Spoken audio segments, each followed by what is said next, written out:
My brother convinced our family I was mentally unstable to steal my inheritance, but the psychiatric evaluation I secretly recorded says otherwise. When Grandma Rosalie died, she left me everything: the Victorian house on Maple Street, her art collection, and $2 million in trust funds. My brother Caleb got nothing except her collection of vintage teacups, which he immediately donated to Goodwill. "This is ridiculous," he told our parents at the will reading. "I'm the responsible one. I have a wife and kids.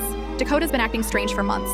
I wasn't acting strange. I was grieving. Grandma Rosalie had raised me after my parents shipped me off to boarding school at 12. She was the only person who understood my anxiety and never made me feel broken. When she got sick, I took family leave from my marketing job to care for her. Caleb visited twice in 6 months, both times asking if she'd updated her will. But suddenly, everyone was concerned about my mental health. "Dakota's been talking to herself," Mom whispered to Dad after the funeral, "and she keeps saying Grandma's still here." I'd been reading Grandma's letters aloud in her bedroom, something that comforted me, but when I tried to explain, they exchanged those looks. The ones that said I was fragile and needed handling. Caleb started a subtle campaign. He'd visit with his wife Jennifer and they'd mention how I'd forgotten conversations that never happened, how I seemed paranoid about imaginary threats, how I'd accused the cleaning lady of stealing when I'd simply misplaced my keys. "She needs help," Caleb told our parents over dinner. "Professional help. I've been researching specialists." The lies got more elaborate.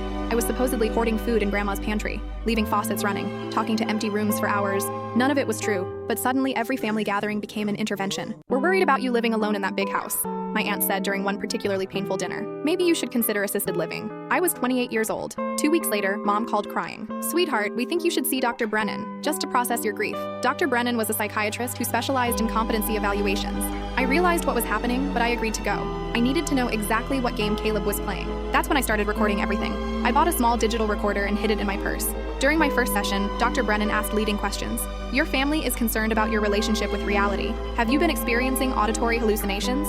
"No," I said clearly. "I read my grandmother's letters aloud because I miss her voice." "But your brother mentioned you respond as if she's answering?" I paused. "Sometimes I imagine what she'd say. That's called grief, not psychosis." Dr. Brennan made notes, but his pen wasn't moving. He'd already reached his conclusion. After the session, I heard him talking to someone on his phone in the hallway. "The family wants her declared incompetent. I'll need 3 more sessions to build the case." My blood ran cold. I'd been set up. That night, I searched Caleb's social media and found posts about needing a fresh start and major life changes coming soon. His wife Jennifer had been liking posts about expensive vacations and home renovations. They were already spending my inheritance in their minds. I couldn't fit what happens next in this short video. Watch the rest down below.